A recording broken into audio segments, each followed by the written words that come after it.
Hey y'all, today's lesson is going to be a bit of an advanced lesson. I don't normally do advanced lessons on my channel. I try to be a man of the people, but I've been getting a lot of questions from a lot of people about a very specific thing that I do with the pentatonic scale. So we're going to get into that right now. Let's do this.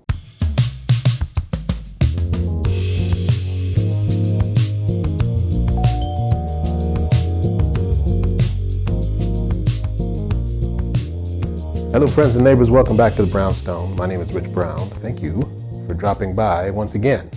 I'm glad you're here. So today, as I said, this is going to be a bit of an advanced lesson, but it's going to be all about my way of playing the pentatonic scale. I shouldn't say my way. I probably wasn't the one who invented this, but I haven't seen anyone else do it.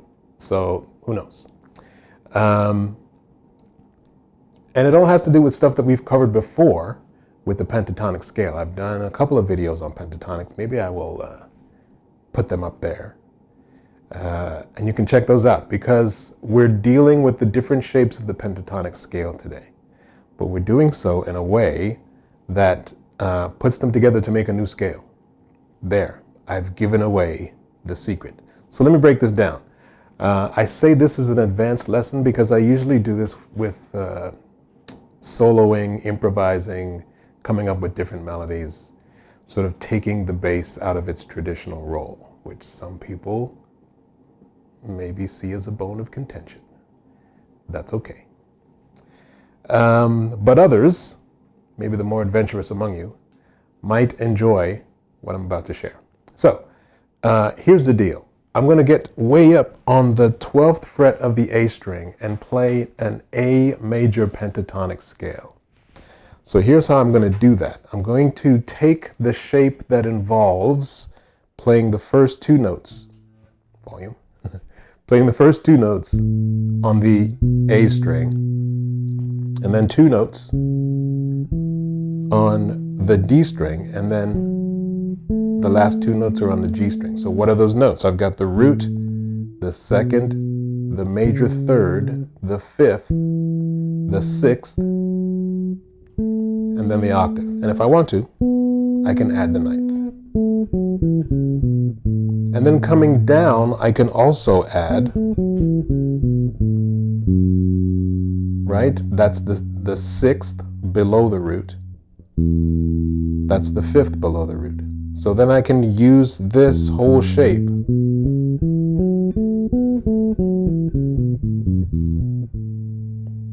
as my pentatonic scale. But you know there's more than one way to play the pentatonic scale, right?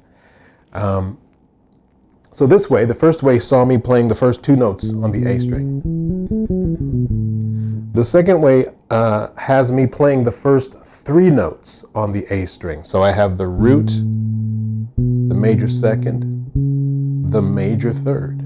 Then I go straight to the fifth, and then play the sixth, and then the octave. So how am I doing that? If I'm on the 12th fret, it's very simple. I go 12th fret, 14th, 16th, and then 14th, 16th again on the D string, and then 14th and 16th again on the G string to give me the octave, and then the ninth.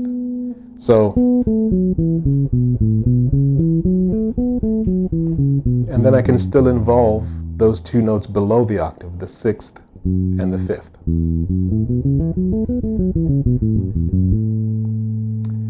Okay, so those are the two shapes. Now what I do is I combine those two shapes to make one very awesome, very cool pentatonic scale. Now the thing about this particular formation of the scale is that you get the major third and the sixth played in two different places. Because if I take this shape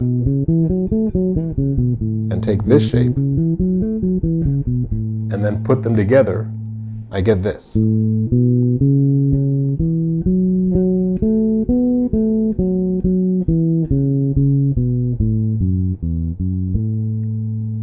That is so hip. So I started working on this idea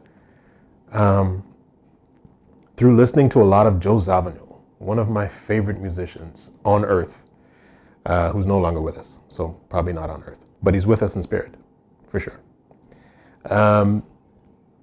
So I was listening to a lot of Joe Zawinul and really getting into the way that he solos, especially when he plays synth. He gets these fantastic textures and really wide intervallic melodies using the pentatonic scale. And I thought this would be a good way to sort of emulate that by combining the two shapes of the major pentatonics, where I have the first two notes on a string and then the first three notes on a string.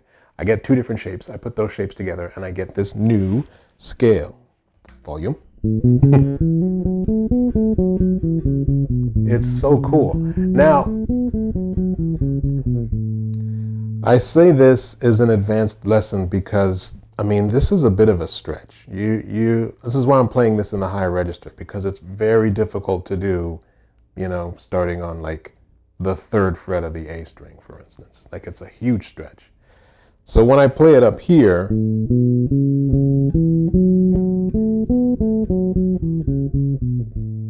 it makes it a lot more comfortable. So what are the notes?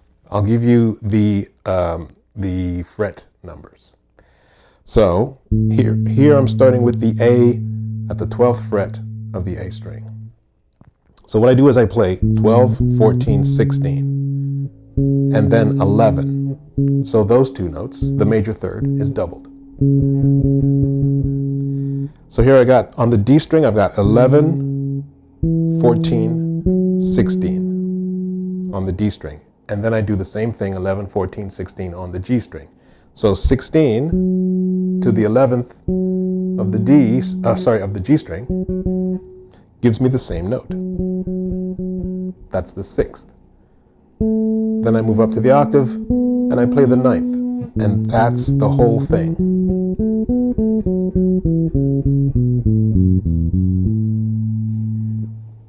So here's where things can get super cool.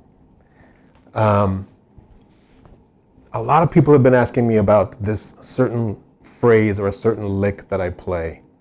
And it's really just based on this scale. But not only is it based on this scale, it's based on the idea of taking our regular major scale sequential exercises. So here I'm just playing an A major scale. But if I played like thirds,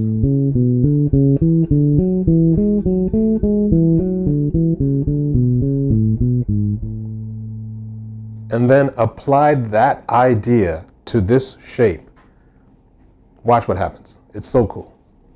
So I'm taking this shape of the pentatonic scale, and now I'm applying the idea of thirds, even though they're not thirds at all, to this new shape. And check out what happens here.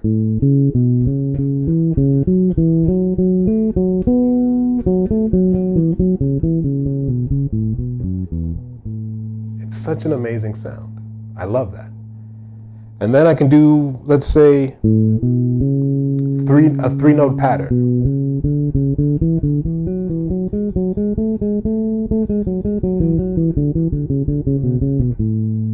When I apply this to the pentatonic, the new pentatonic scale, I'm going to call this the brownstone pentatonic. How about that? All right. So when I apply that idea to this new scale, here's what I get.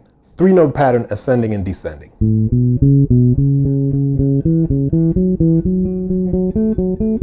And then back.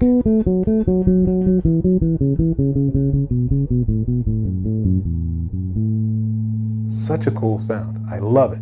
So that's essentially what's happening when you hear me play any of those kinds of licks. I tend to do it a lot. Maybe I'm doing it too much. Maybe this video is a way for me to get away from playing these licks all the time. But I do love them.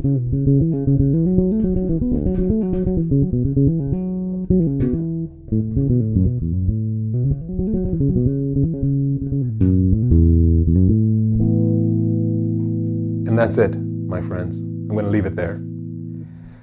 Listen, if you like this video, do me a favor and click like, share it with as many people as you possibly can. Anyone who might be interested in this kind of idea, please do share and subscribe to the channel. You can also donate to the channel in one of two ways. I will leave a link in the description box to allow you, if you are in a position to do so, to donate whatever you feel.